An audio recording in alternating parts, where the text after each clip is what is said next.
And this healthcare law has many taxes that'll crucify small businesses. It raises a small business tax from 40 to 50% on 26 million small businesses in America. That's a fact, even on CNN.com, which we know is always in direct opposition to anyone that takes a conservative stand. That's the way they are. So if they're saying it, you know that we're going to win in 2010. There's no doubt about it.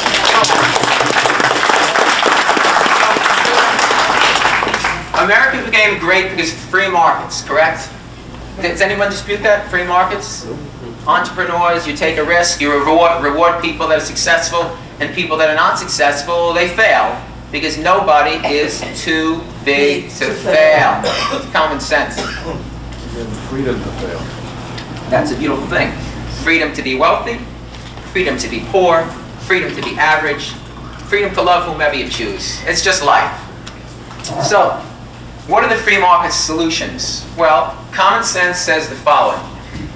Why can't we just purchase life insurance across state lines? Yeah, health insurance across state lines. It's a common sense approach.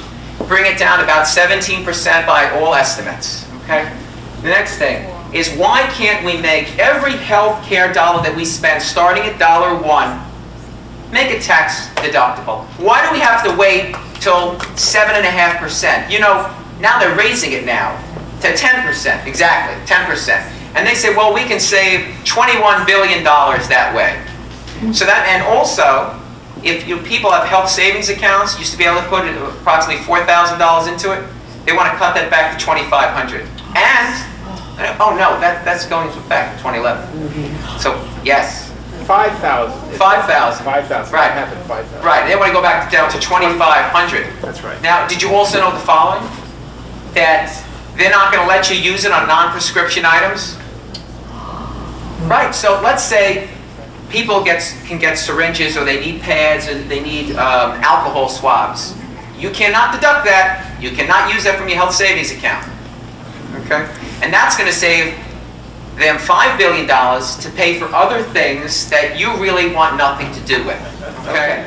So we should make everything tax deductible. I mean, it's just common sense. Why? You work for it, it's your money. You deserve to have something back. Why put it off on insurance premiums and make them go even higher? Because it's a pool. You buy from a pool. It's what they call pool, a risk pool. And that's what determines what costs are, what your premiums are. Now, also in the healthcare bill, did you notice that if you read it, although it's too long for anyone to read, it's just, especially Congress, is the following. Did you know that they're mandating that 80% of healthcare premium be paid out for healthcare, for actually claims? Well, that doesn't sound like a bad idea. But remember, that's a diabolical plan, and this is why. Anyone as an insurance company will know that 50 to 55% of your premium dollars that go towards your health care, they have to pay for the building, they have to pay for the employees, they have to pay for their 401k. Yes, people do deserve to have pension plans.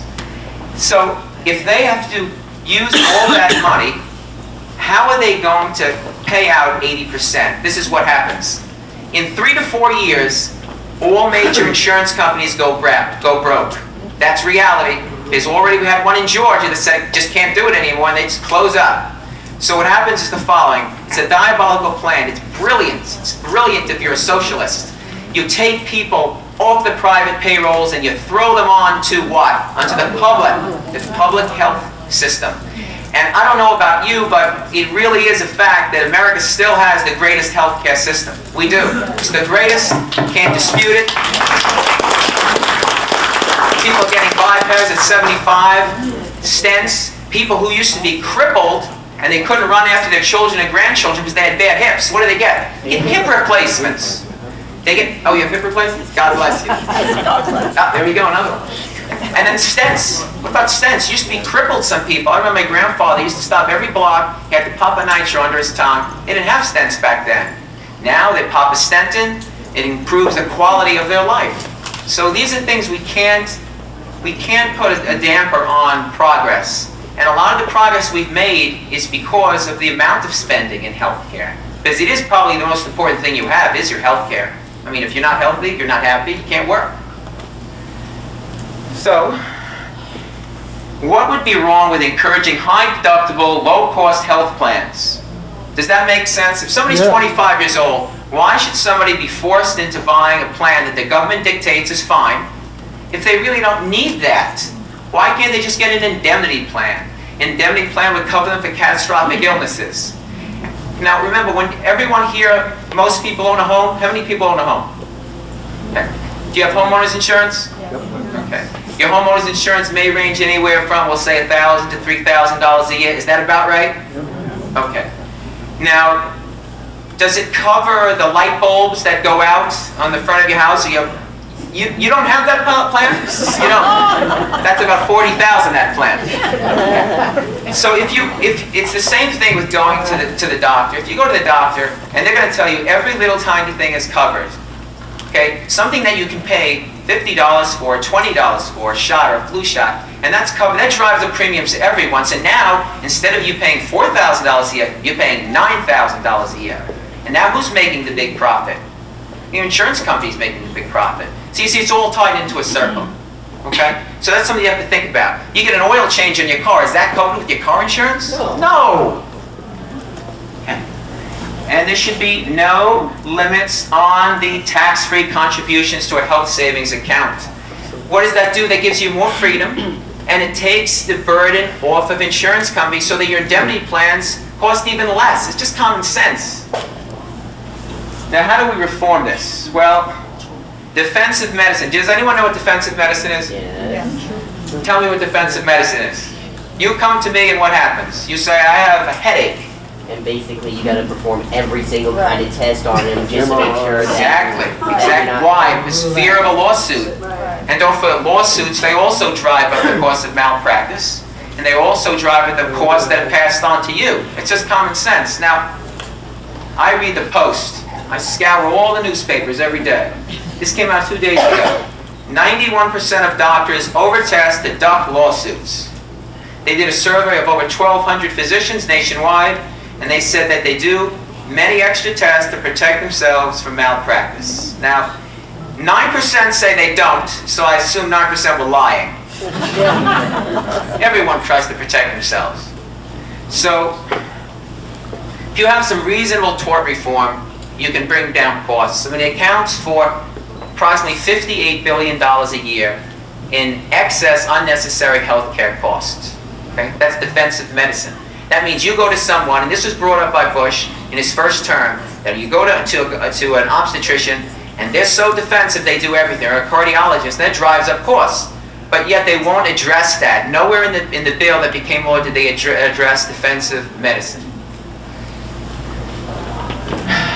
Fund research on chronic diseases. Okay, we're just going to go through this quickly. Chronic diseases, strokes, heart disease, diabetes, cancer, I mean, things that happen later in life, things that are caused by smoking, drinking, poor choice of habits in your life. Now, they account for about 40% of all the healthcare costs, and they're usually in the last 2 years of your life. Now, as people live longer, they have more chronic illnesses. Is that not right? Yeah. Okay. And maybe they need more nursing home care, correct? Yep. Okay. And sometimes it's from dementia, correct? How about research into dementia? How about research into Alzheimer's disease? How about research into senile dementia? These are all things that would definitely make a difference. So if everyone gets sicker when they get older and they need nursing homes, and there's utility for nursing homes, obviously, you need them. Why are we cutting $500 billion from our senior citizens again? It just comes back to the same thing over and over again. And if you're angry, you should be angry. Now that's healthcare. And this is one of the things we're going to win on this November 2nd. We're going to win on this. Now, excuse me a few minutes. The next thing is protecting the sovereignty of our nation. And how do you protect the sovereignty of our nation? It's common sense. You have to secure the borders. When someone comes to the emergency department and they're bleeding, what is the first thing I do? I put direct pressure on it to stop the bleeding, because if you don't stop the bleeding, they might die and need a transfusion. So what's wrong with a fence? Is that not a Band-Aid until we find out the answer? Someone responded to me when I talked about putting up a fence as being the first step, and they said, "You're an idiot." So I blogged back and I said, what is it about a fence that you have a problem with? Is it the fence itself? Is it chain link? Do you want a vinyl fence? Or is it that you just don't like a fence? Well, how about a fence around your children's schoolyard to protect your children? Is that okay? Is that okay? Yes. What about a fence around the White House? There's a fence around the White House. How about a fence around a community jail to protect the community? Do you not want a fence? What's wrong with a fence? So the fence is the first thing. You have to stop the bleeding. Then you have to say to yourself, how are we going to determine who gets to stay and who doesn't get to stay? Well, simple. First of all, amnesty is a non-starter. Amnesty is a non-starter. That's it.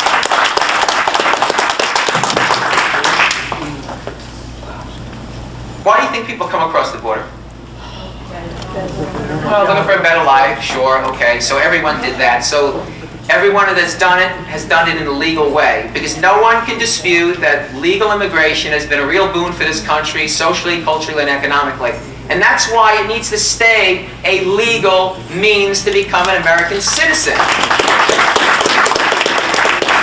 Now, other unscrupulous store owners and business people that hire illegal people to come work there, sure. Now, what on the level is wrong with that? Besides it being unethical and it's wrong, there's another problem with that. When you do that, you force people that are working illegally under you to fall into a subclass, an underclass. They won't be receiving benefits, they won't be paying into a system that they can actually have return on.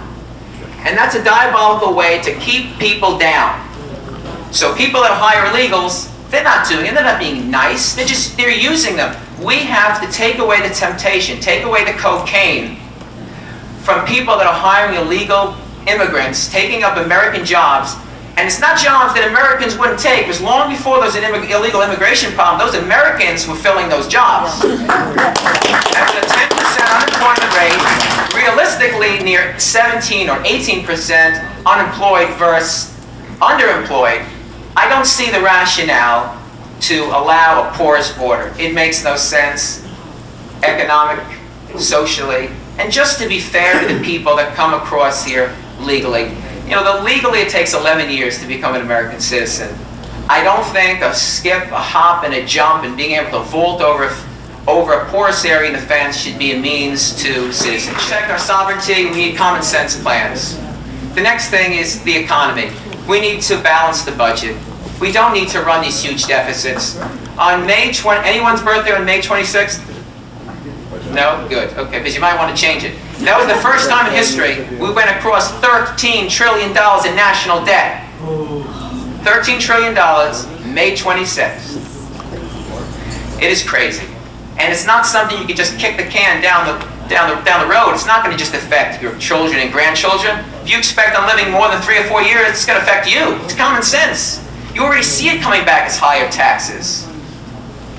So, balanced budget doesn't mean the same amount that comes in goes out. No, you want less to go in, less to go out than comes in, because you have to pay down the deficit.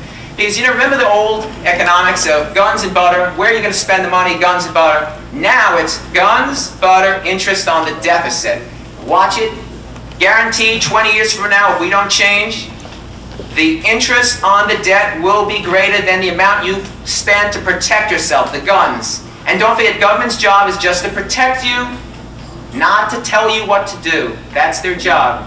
And A, they're not doing it. So the thing is this. This is a rallying call. We are going to defeat Ackerman. I need all your help. Get out there. Tell people that it's not too late and we can do it. And remember, think conservative. Think for the people. Do you need any money? Always.